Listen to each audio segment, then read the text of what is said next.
오늘은 청년들의 신앙과 열정을 높이기 위해서 우리 교단 총회가 1953년에 제정한 청년주일입니다.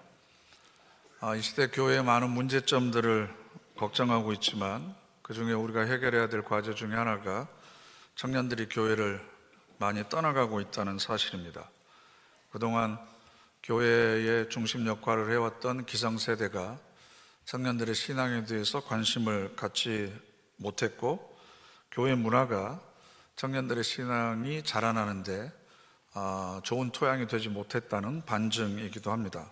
그래서 오늘 다시 한번 청년주의를 맞이해서 청년들의 신앙의 지향성, 방향과 또 어른인 우리가 어떤 태도와 믿음을 가져야 될지를 함께 나눠보려고 합니다. 청년 삶의 질 2025라고 하는 보고서가 통계청에서 올해 초에 발표된 적이 있습니다. 19세부터 34세 청년 인구가 약 1,000만 명, 그래서 지금 전체 인구의 약 20%에 해당이 됩니다. 혼자 사는 청년의 비율을 보니까 25년 전인 2000년도에는 6.7% 정도였는데 지금은 25.8% 정도가 됩니다. 4명 중 1명의 청년이 지금 혼자 살고 있습니다. 저도 결혼을 해야 되는 자녀들이 있기 때문에 관심을 가지고 미혼율을 한번 봐봤는데요. 30세부터 34세 남자의 미혼율이 25년 전은, 2000년 전에는 46.6%가 증가한 74.7%입니다. 그러니까 30세부터 34세의 남자 중에 4명 중 3명이 결혼을 하지 않고 있고 여자는 58%입니다. 미래의 안정적인 삶을 살아갈 수 있다는 그 생각이 허물어지니까 새로운 가정을 꾸리려고 노력을 하지 않는 거죠. 결혼하지 않는 이유를 물어봤더니 남자는 결혼자금 부족이 40.9%로 가장 많았고, 여자는 결혼자금 부족과 결혼의 필요성을 못 느낀다는 응답이 25% 내외로 나왔습니다. 이건 미래 실현에 대한 부정적인 인식이 증가하고 있는 거죠. 뿐만 아니라 정신적, 육체적으로 무기력감을 경험하고 있는 청년들이 30% 이상이 됐고요. 청년 자살률도 10만 명당 24.4명으로 해마다 꾸준히 증가하고 있습니다. 더 중요한 건 낙심하거나 우울할 때, 한계 상황에 부딪혔을 때 이야기할 수 있는 상대가 점점 줄어들고 있다는 사실입니다. 청년들의 상대적 빈곤율도 OECD 국가 중에 29번째로 낮았고, 삶에 대한 만족도도 31번째였습니다. 실업자도 현재 100만 명 이상이 되고 있습니다. 지금 청년들이 살아가고 있는 이 시대가 굉장히 암울합니다. 아동 청소년 10세부터 24세까지의 자살률은 OECD 평균 2배 이상 우리나라가 기록하고 있고요. 아동 청소년의 가장 큰 자살 이유는 성적 및 진학 문제로 인한 심리적 어려움 때문이라고 밝혀져 있습니다. 그런데 우리는 여전히 그 치열한 경쟁 사회 속에 우리 자녀들을 밀어넣고 남을 받고 앞장서서 승리하기를 바라고 있습니다. 그러니까 이렇게 어렵게 청소년기를 보내고 나면 출산율은 OECD 국가 중 가장 낮고, 사회복지도 하위 수준이고, 연간 노동시간, 산재 사망률도 최고 수준이고, 가계부채도 최고 수준입니다. 성인 자살률, 노인 빈곤율, 노인 자살률은 말할 필요도 없습니다. 그러니까 지금 이 시대에 우리들의 삶을 요약하면 초중고 시절에는 학원을 다니면서 밤늦게까지 공부하면서 대학을 진학하기 위해서 경쟁하고, 대학을 진학하면 취업하기 위해서 경쟁하고, 취업해서는 더 높이 올라가려고 아니면 살아남기 위해서 경쟁해야 됩니다. 그리고 나중에 노인이 되어서는 빈곤과 외로움과 또 경쟁을 해야 되는 그런 시대를 우리가 살아가고 있습니다. 이 시대를 한마디로 오늘 우리가 읽지는 않았지만 성경 본문에서 회당장이 정확하게 정의를 해주고 있는데요. 23절 보면 내 어린 딸이 죽게 되었사오니, 내 어린 딸이 죽게 되었사오니. 여러분, 회당이라고 하는 것은 우리 정서로 얘기하면 마을회관과 같은 곳인데요. 지금으로 이야기하면 교회와도 같은 기능을 하고 있습니다. 이 회당이라고 하는 것은 이스라엘 백성들이 율법을 후손들에게 가르치고 자신들의 신앙을 전수해주고 민족성을 깨워주기 위해서 세운 공식적인 기관입니다. 그런데 그 회당장의 딸이 죽어가고 있습니다. 지금식으로 이야기하면 목회자의 자식들이 죽어가고 있는데 목회자는 그것을 모르고 있다는 겁니다. 심지어 35절 우리가 읽은 본문을 보면 더 참담한 일이 벌어집니다. 회당장의 집에서 사람들이 와서 회당장에게 이르되 당신의 딸이 죽었나이다. 죽었나이다. 이 사건이 마가복음 5장에서 좀 길게 기록되어 있는데요, 시간의 순서로 보면 회당장이 12살 된 자기 딸이 죽게 되니까 예수님에게 와가지고 예수님에게 간곡하게 요청합니다. 제 딸을 좀 고쳐주십시오. 알았다. 그래서 회당장의 집으로 가는 도중에 한 여인이 예수님의 옷자락에 손을 댑니다. 혈루증을 12년 동안 앓고 있는 여인이었는데 이 여인의 병을 고쳐줍니다. 그리고 다시 회당장의 집으로 가서 이미 죽어있는 딸을 다시 살려냅니다. 이 이야기가 이 성경의 본문에 계속해서 연속적으로 기록되어 있는데요, 혈루증 걸린 이 여인과 12살 돼서 죽은 딸은 공통점이 너무나 많이 있습니다. 첫 번째로 34절 말씀을 보면 예수님이 이 여인을 뭐라고 부르냐 그러면 딸아라고 부릅니다. 딸아.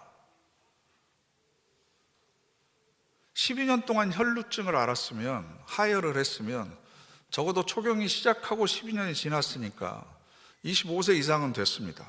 그럼 예수님과의 관계에서 딸이라고 부르면 안 되잖아요. 근데 딸이라고 불렀습니다. 회당장도 딸의 문제를 가지고 예수님께 나와왔습니다.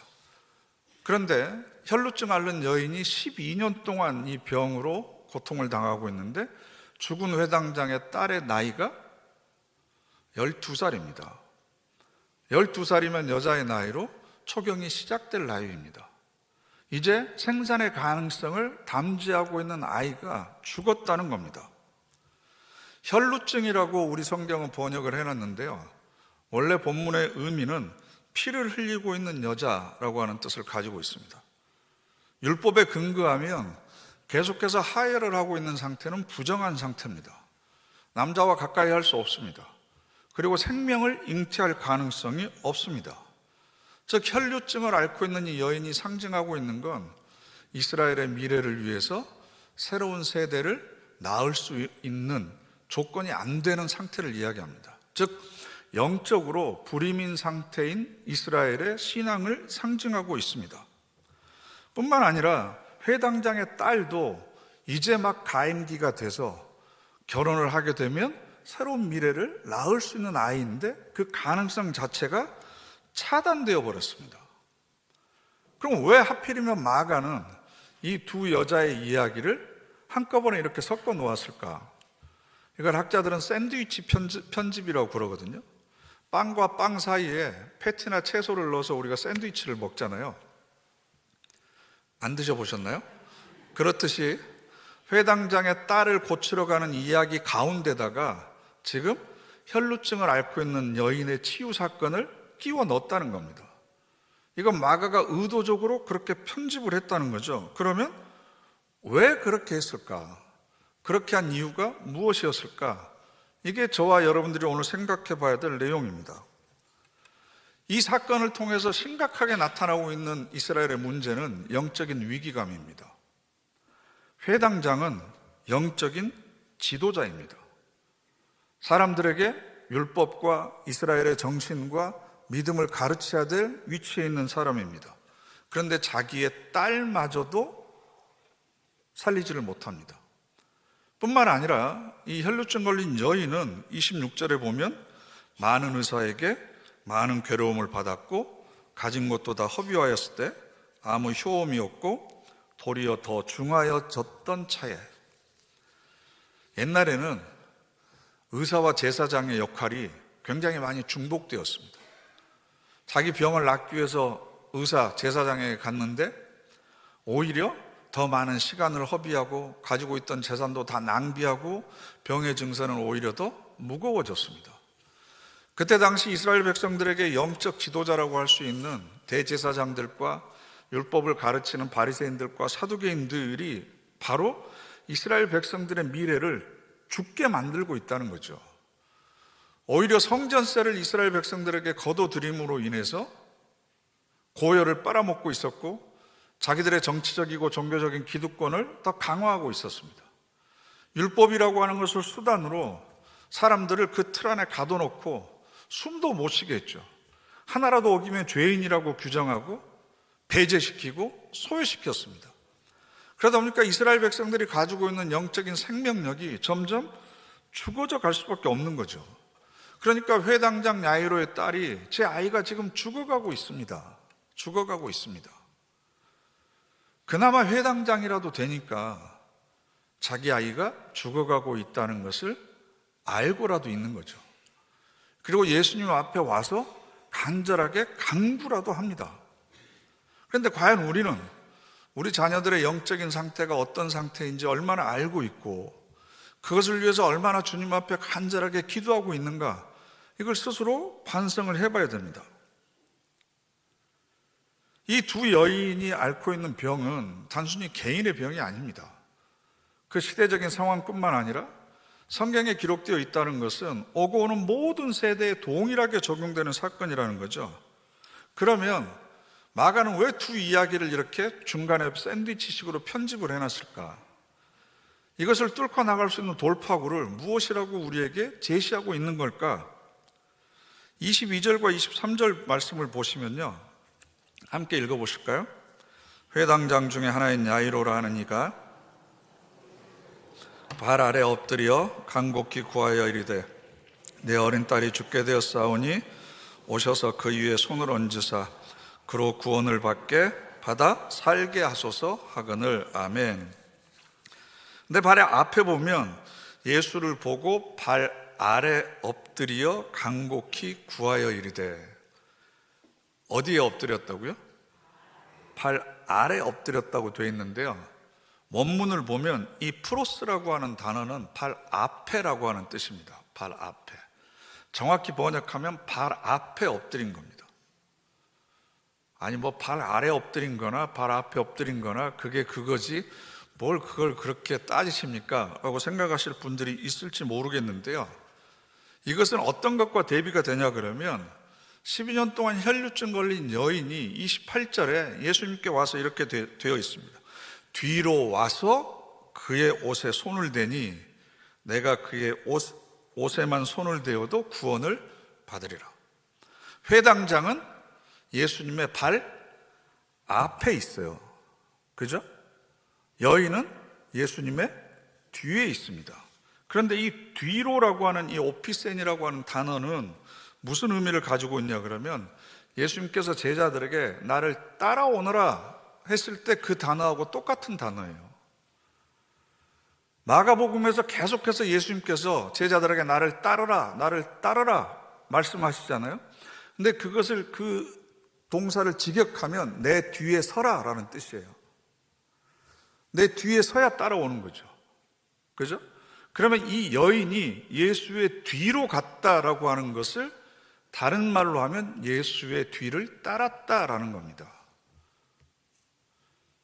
회당장은 예수님의 발 앞에 엎드렸습니다.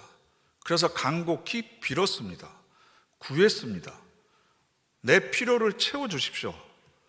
내가 현재 당하고 있는 이 어려움은 내 힘으로 해결할 수 없습니다. 그러니까 당신이 나를 대신해서 우리 딸에게 가서 그 손을 얹어서 내 딸을 일으켜 주십시오. 나는 내 문제를, 내 딸의 문제를 스스로 책임질 수 없는 사람입니다. 비는 신앙입니다. 기복 신앙을 이야기합니다. 그런데 이 여인은 예수님의 뒤를 따라가서 옷을 만졌습니다. 이 옷이라고 하는 건요, 그 사람의 인격과 성품을 상징합니다. 그래서 겉옷과 속옷은 그 사람의 겉사람의 행동과 속사람의 마음을 상징하기도 하죠. 그리고 이 여인이 예수님의 옷을 만졌다고 하는 건 정결법을 어기는 거거든요. 율법에 의하면 부정한 사람은 접촉을 하게 되면 상대방도 부정하게 만드는 겁니다. 죄는 전염성이 있어서 접촉하는 사람들에게 옮기게 되어 있습니다. 그래서 이런 사람들은 많은 사람들이 모이는 곳에 가서도 안 됩니다.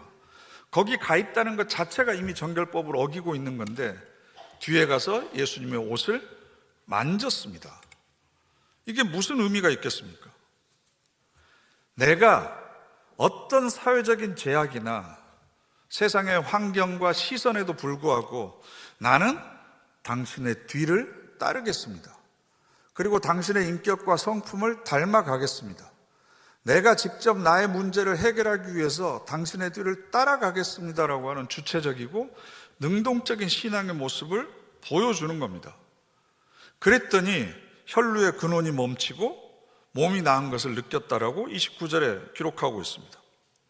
여기서 몸이라고 하는 단어는 육체를 말하는 사르크스가 아니라 소마라고 하는 단어입니다. 그의 존재 자체가 전인적으로 치유를 받았다라는 거죠. 그러니까 예수님이 내 몸에서 능력이 나간 것을 알고 누가 내 옷에 손을 대었느냐라고 물어봅니다. 그랬더니 제자들이 31절에 무리가 에워싸 미는 것을 보시며 누가 내게 손을 대었느냐 물으시나이까. 그런데 예수님은 그 차이를 아셨습니다. 사람들이 이렇게 밀리면서 오가면서 내 옷에 어쩔 수 없이 수동적으로 접촉한 것과 일부러 능동적으로 내 옷을 만진 사람, 내 뒤를 따라오겠다고 내 옷을 만진 사람이 누구인지를 구별하셨던 거죠. 그래서 여인이 누구냐? 고백합니다. 제가 그랬습니다. 그랬더니 이 여인에게 하신 말씀이 굉장히 중요한데요. 내 믿음이 너를 구원하였다. 아니, 내 몸에서 내 능력이 나간 걸 알고 계셨잖아요. 그럼 어떻게 얘기해야 돼요? 나에게서 흘러나간 내 능력이 너를 구원하였다. 이렇게 얘기하셔야죠. 내 치유의 능력이 너를 살려냈다. 이렇게 얘기하셔야 되는데 너의 믿음이 너를 구원하였다라는 겁니다. 구원의 주체가 누구에게 있습니까? 나에게 있습니다.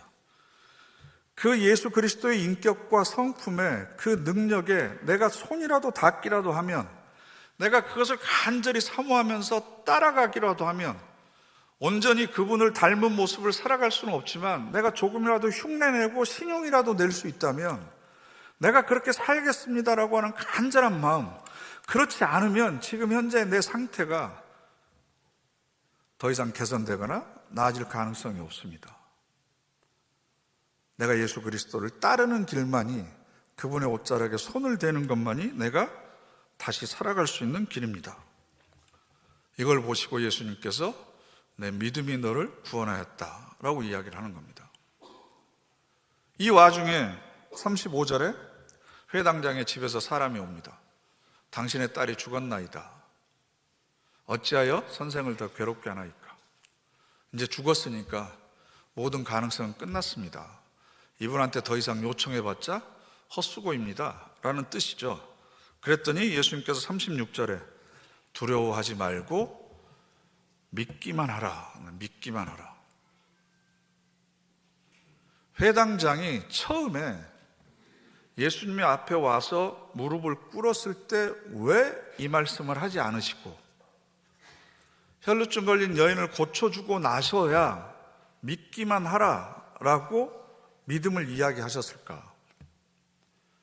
여러분, 야이로라고 하는 이름의 뜻이 뭐냐 그러면요, 그가 살리리라 하는 뜻이에요. 그가 살리리라라고 하는 이름을 가지고 있는 회당장이 자기 자신도 자신의 딸도 살리지 못하고 있는 상황입니다. 그런데 이 사람이 가지고 있는 믿음은 발 앞에 엎드려서 간구하는 믿음이었습니다. 마가는 그 믿음을 살리는 믿음이라고 생각하지 않았던 거죠. 그러니까 두려워하지 말고 믿기만 해라 라고 하는 이 믿음은 바로 방금 전에 보여줬던 그 여인의 믿음을 본받아라 라는 겁니다. 그리고 집에 갔더니 너희가 어찌하여 떠들며 우느냐, 이 아이가 죽은 것이 아니라 잔다. 죽은 것이 아니라 잔다. 예수님께서 진단하신 이스라엘의 영적인 상태는 마지막이 아니다. 끝이 아니다. 잠을 자고 있는 것처럼 아무런 움직임이 없는 것 같지만 그 안에 여전히 꿈틀대고 있는 믿음의 가능성과 잠재력이 살아있다라고 하는 것을 보고 계시는 겁니다. 많은 청년들이 절망과 실망과 좌절이라는 수위를 입고 마치 죽어 있는 것처럼 누워 있지만 그 청년들은 죽어 있는 게 아니다. 자고 있는 거다. 하나님의 생명의 접붙임이 되면 언젠가는 반드시 다시 일어날 것이다 라고 하는 믿음의 눈을 가지고 그들을 바라봐야만 됩니다. 왜 일어나지 못하느냐? 왜 경쟁에서 뒤처져 가지고 징징거리느냐?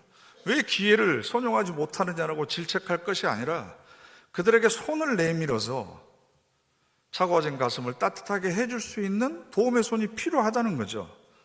그래서 41절에 달리다 굼 하시니 번역하면 곧 내가 내게 말하노니 소녀야 일어나라. 달리다 굼이나 에바다나 엘리엘리라마 사박다니, 이건 유대인들이 사용하는 아람어입니다. 헬라어로 달리다 굼은 일어나라입니다. 이건 에게이로인데요, 예수님의 부활을 이야기할 때만 전형적으로 쓰였던 단어가 바로 에게이로입니다. 아니다, 이 12살 먹은 아이는 죽은 게 아니고 다시 부활할 거다. 자고 있으니까 반드시 깨어날 것이다. 그래서 이스라엘의 새로운 미래가 될 것이다. 그러니 43절에 먹을 것을 주라고 그럽니다. 미래의 가능성을 가지고 잠재력을 가지고 있지만 그것이 아직 발현되지 못했으니까 힘을 얻을 수 있도록 공동체가 생명의 양식과 영적인 양식을 공급해 줘야만 된다라는 겁니다. 저는 우리 교회가 그런 공동체가 되었으면 좋겠습니다. 달리다 굼이라고 하는 이 명령은 그 옛날 2000년 전에만 울려 퍼진 소리가 아닙니다.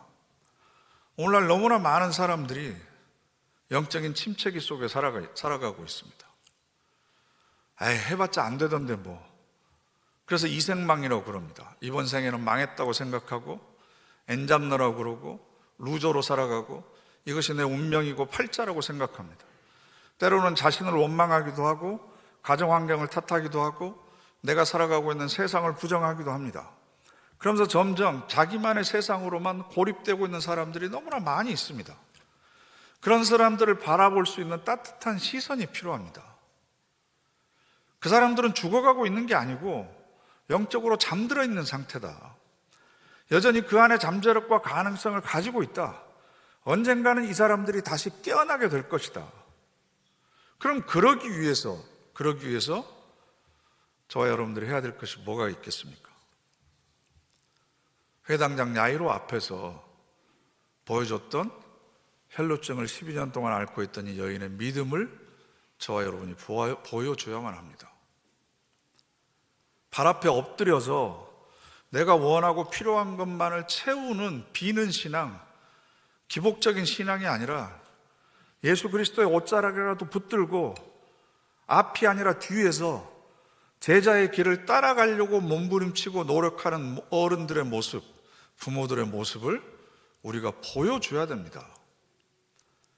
그래야만 실망과 좌절의 수위를 입고 있는 사람들이 그 자리에서 다시 일어날 수 있습니다. 내가 다시 살아날 수 있는 길은 세상을 바라보는 것이 아니고 세상적인 가치 판단을 가지고 나를 규정하는 것이 아니고 하나님 나라의 가치 기준을 가지고 예수 그리스도의 뒤를 따라가는 삶이구나. 제자의 삶을 살아가야만 내가 다시 부활할 수 있고 하나님의 자녀로서의 삶을 온전히 살아갈 수 있구나. 이걸 우리가 보여줘야만 되고, 그렇게 잠에서 깨어나서 새로운 삶을 살아보려고 하는 청년들에게 먹을 것을 줘야만 되는 책임이 바로 우리에게 있는 겁니다. 그가 살리리라 라고 하는 이름은 가지고 있지만 정작 아무런 책임도 하지 못하고 있는 야이로의 모습이 저와 여러분의 모습이 아니기를 바랍니다. 그리고 지금 잠자고 있는 청년들이 앞으로 깨어나게 돼서 이 시대와 민족을 책임지고 우리 교회의 미래를 열어가는 그런 생명들이 되도록 여러분들이 한 사람 한 사람씩 붙들고 기도해 주셔야 되고, 내가 그리스도 옷을 붙들고 살아가는, 따라가는 삶을 보여줘야만 됩니다. 달리다 굼이라고 하는 이 요청 앞에, 이 도전 앞에 믿음으로 결단하는 저 여러분 되시기를 간절히 바랍니다.